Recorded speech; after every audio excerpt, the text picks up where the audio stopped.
Hello there, this is Mark Smith with Family Tree Counseling Associates, and I have a very unusual, you might even call strange, video today.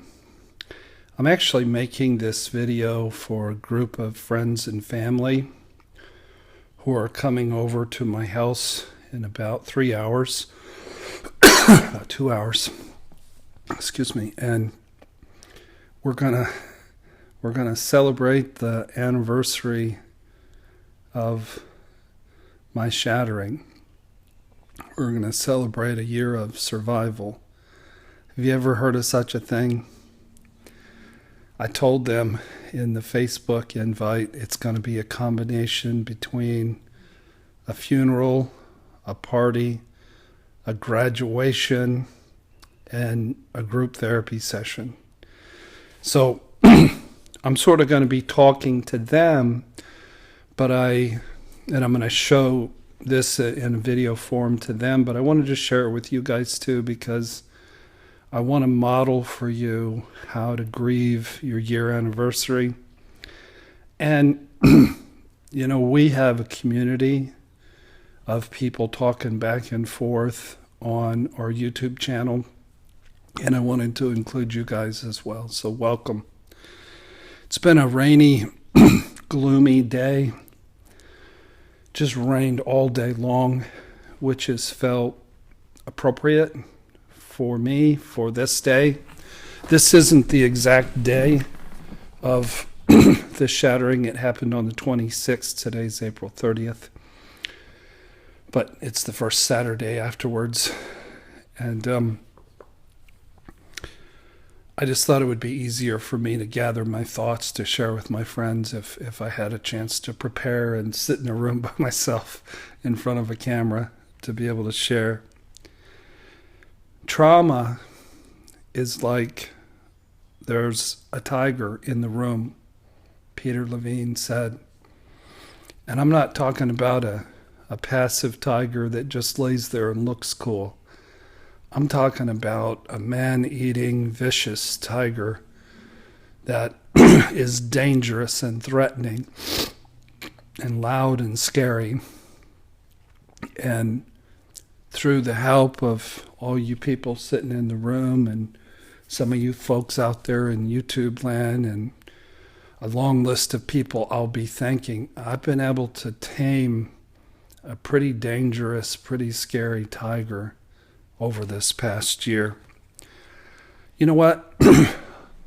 In our culture, we really don't have a ritual for what I went through. What I went through wasn't a breakup. It was being traumatized. It was, there's Mr. Pauly again. It was experiencing complex PTSD. It was Narcissistic Abuse Syndrome. It was many, many, many, many times worse than a breakup. To me, the pain of what I went through, you take a death of a parent and you add that to losing your job, and you add that to going through bankruptcy and losing your house, and you add to that getting cancer, and then you add to that getting arrested and getting your name in the paper. That's what I would add all those things together, and that's what complex PTSD, narcissistic abuse syndrome, that's what it feels like. The shock, the powerlessness, the intense post-traumatic syndrome. So I wanted to have a ritual, and I think it was a healthy idea. I think it's a good idea, but I'm dreading people coming over because I just feel I feel weird. I feel like, who else has such an event, besides me. But I'm just sharing what's coming up for me, but I'm hesitant to be this vulnerable. But what I've learned in a year of recovery work is being vulnerable is how you heal. And being vulnerable is also how you help other people. So for me, for about this past month, as April 26th was arriving, I sort of went into a funk. I became sad. I became dark. Some of my PTSD symptoms came back. My hands started trembling again. It was bringing up all the dark memories of a year ago. I really am still shocked into breathlessness when I think about what the reality of my life was and what happened to me. When I was going to Purdue University back in 1980, 1981, I lived at an elderly lady's home, Mrs. Van Pelt, nice lady, probably in her late 70s, early 80s, smart as a whip. Sometimes we would play Scrabble. She'd kick my tail in Scrabble. And we'd eat applesauce cake and drink constant comment tea. And she would say to me, "Mark, you're a babe in the woods." And I really didn't even know what she was talking about. She was just saying I was very naive. I was very inexperienced. I didn't really know what made the world go around. And as it turned out, Mrs. Van Pelt had quite a bit of wisdom. So these are 12 things that I did not know a year ago. When these things were covered in school, I missed that day. When the instinct for these things were handed out in heaven, I didn't get in line. These are things I just didn't have a clue about. I didn't know that emotional pain could be so crushing, so massive, and so physiological. You think a therapist would have some idea about emotional pain. I didn't have a clue. I didn't know that there were people out there who could be just viciously cruel and heartless and lacking in empathy and remorse. I didn't know, number 3, that people would be, they could hide their true identity for years. Why would you want to do that, to hide your real self for years? Number 4, I didn't know that there would be people who would be willing to pretend to love you just so that you could take care of them financially. Number 5, I didn't know that I had such a person. Sorry about that. I didn't know that I had such a person sleeping right next to me for 6.5 years. I didn't know that people in treatment centers and people in general could just completely misunderstand and misperceive the nature of who I was and who she was and what happened. I didn't understand that in this relationship I was in, there wasn't one imposter, there were 2. Because I was an imposter too. Because I was playing the role of fiancé, and I didn't realize I was an imposter, but due to things in my family of origin early on, I didn't quite know what love felt like and what it was. I didn't know that there were so many people like me out in the world suffering so greatly. I didn't have a clue about that. I had no clue that God, in his infinite wisdom, would use my suffering to help so many people and to help so many people so early in the process of my healing. I didn't know that there would be so many wonderful people who would have my back and who would love me and who did love me. It takes a village to recover from narcissistic abuse syndrome. I didn't know that it would be possible to start the process of thriving so soon after, and it's been a year, but oh my God, this year's gone quickly. You've heard of the phrase in life that if life gives you lemons, make some lemonade. To me, it felt like there were flaming radioactive lemons falling from the sky, pelting me like a plague from the biblical times.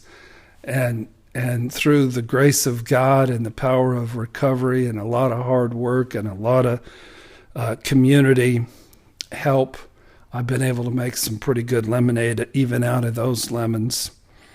And I didn't know that it would take so many ways to heal. There's so many modalities and so many ways that you can heal from complex PTSD. One of my good friends, Peg from St. Joe, Michigan, wrote me this today, and I wanted to share it because she's encouraging me towards gratitude. And as you reach your anniversary, it's a time of sadness, but it's also a time of sort of celebration and gratitude. So Peg wrote, I just wanted to let you know that I'm so proud of you and grateful for the opportunity to be here for you and connect with you with resources to nurture that little boy inside you in working through the pain of your trauma. Today, I invite you to think about every person, not only that attended, but every person that you invited here. And next to their name, write down how they gave unselfishly of their time and resources to you during your difficult time. Be quiet and acknowledge how they heard you, nurtured you, and didn't abandon little Mark in the time of your greatest need. I pray there's an outpouring of love that will begin to quench your thirst and help you rewrite your story of not being lovable.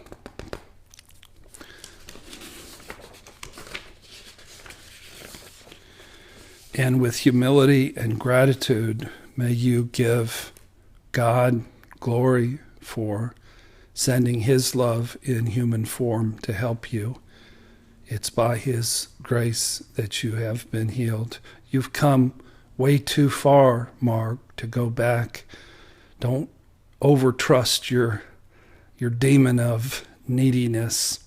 Your little boy has healthy resources now, options to break and not throw you back into the vicious, crazy-making cycle. My prayer is for you to be still and listen, sending you love and blessing as you celebrate and reflect today, Peg. So, my assistant, Jeff, who's here today, he when I told him I wanted to have a celebration, a marking of this time, he said, are we getting together for us to encourage you or for you to thank us for what we had to put up with as you were falling apart? And I said, we're doing both. So a lot of why I wanted to do this was to thank a lot of people. I want to thank this is going to be like a speech at the Oscars, so you might want to play music to shadow my words and get me off the stage. But I have a lot of people to thank. My divorce care friends, Tom and Annette and Heidi and Adriel and Kathy and Jeff. You guys really helped me through. And Lisa, you guys helped me through dark times. And we helped each other through dark times. I want to thank Northview Church, which has been a place of encouragement and refuge for me. I want to thank my friend Jeremiah, who came to that intervention almost a year ago to this date, and to the pastor Steve Poe of Northview. I really want to thank all my associates at Family Tree for all that you've done. Andy Holzman, who's been with me since about 1990,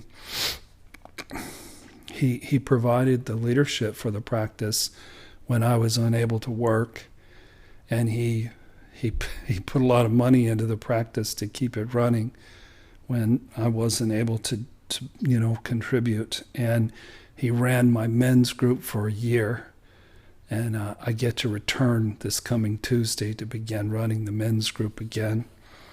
I want to thank my friend Jerry, who I met when I was 17 years old in 1976, and who's a lovely man and a talented therapist, and he chunked in money as well and provided some clinical leadership.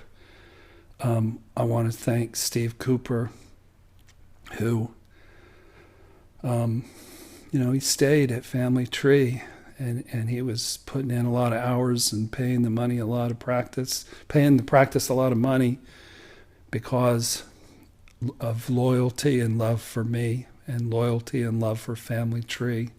And I'll never forget that. I thank him for that.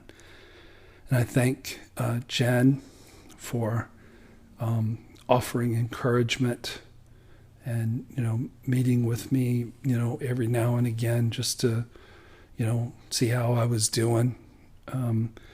Want to thank Angie for her loyalty and her upbeat spirit and for always having my back.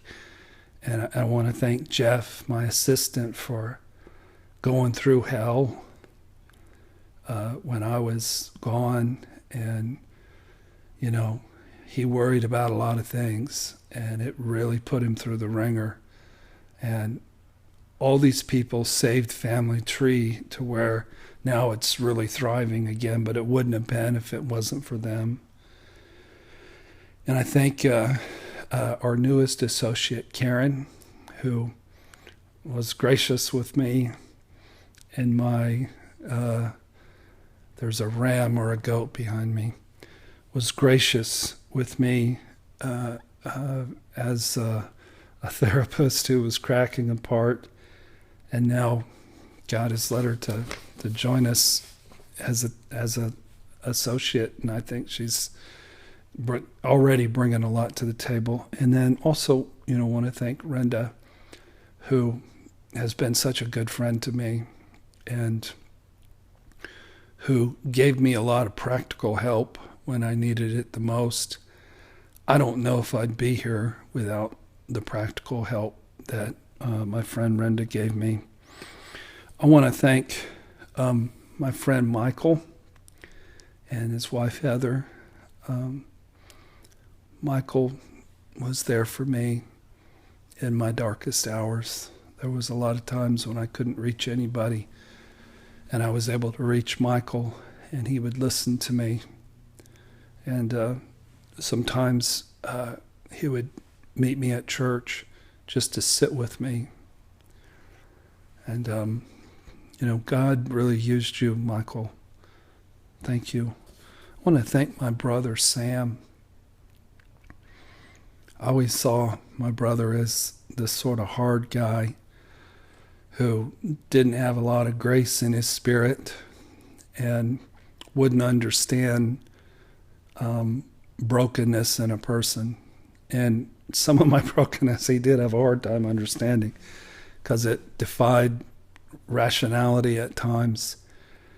But he was able to really stretch himself and go beyond maybe his vision of the world and just accept me more for who I was and just be here with me in my space. And thank you, Sam. I'll never forget it. I want to thank all my therapists that I worked with. Paul Hartman, was a great therapist, and he sort of was my rock throughout this. And Shannon Grow, helped me with some tremendous EMDR therapy. And Deborah Ward is a brilliant body worker, massage therapist that I did probably more healing with her than with anybody. And my therapist, Rick Gustafson, who I'll be back visiting with this summer, who's always been there, understanding and giving me a hug before a session and after.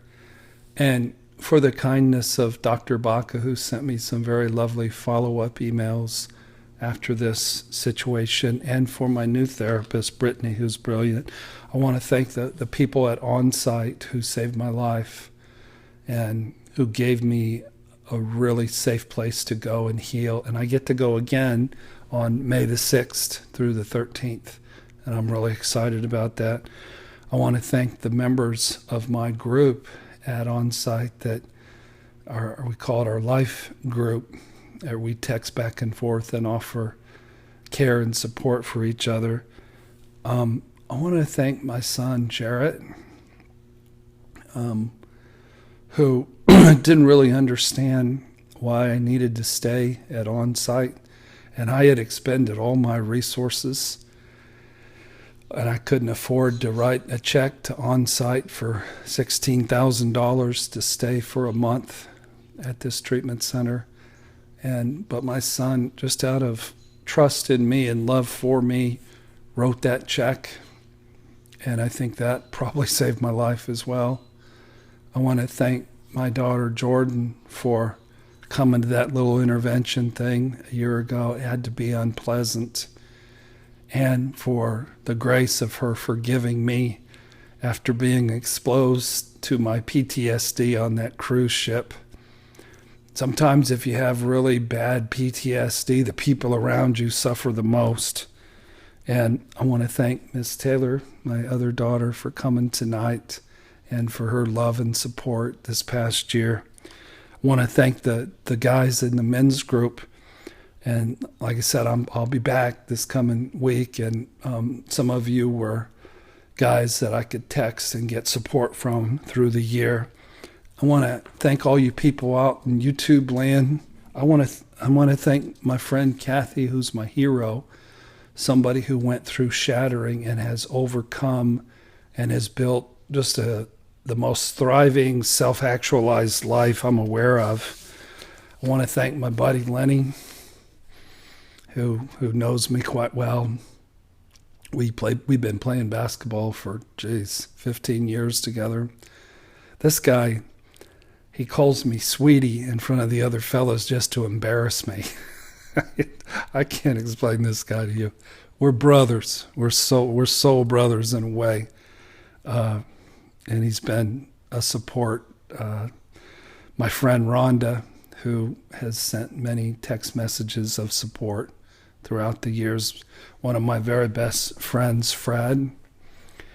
And initially, Fred wasn't able to really understand the depth of what I was going through because, when you're freshly abused, you're full of rage and you're irrational and you're reactive, and people don't understand the depth of your woundedness and they just react to your behavior. But eventually, Fred was able to work through that and forgive some of my abusive behavior, and he's been one of my biggest supports for many years. Of course, I want to thank Peg and my buddy, her son Dustin, and her friend Frank, who let me stay at his house when I was doing recovery work, and the spa Revive that was a key element of my healing.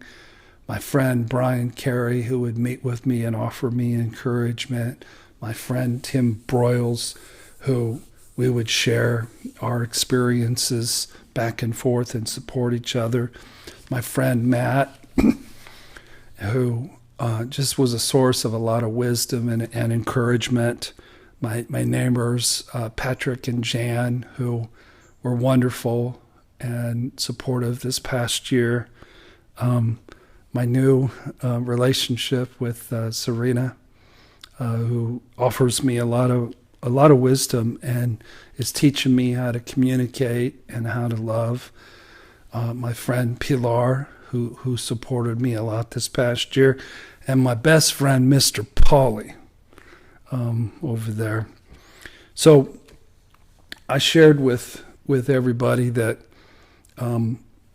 we were going to have a spirited discussion. I don't know if it'll be spirited or not, and we're going to share any funny stories that you might want to share about who I was that first couple of weeks, that first couple of months, because I really wasn't myself. And you folks out there in YouTube land, if you want to pinch in and be part of the conversation and offer some thoughts or observations, that would be awesome. Any low points that anybody noticed, any progress that you've noticed, and any hopes that you might have for me in my recovery process. So we're not going to videotape the meeting here today.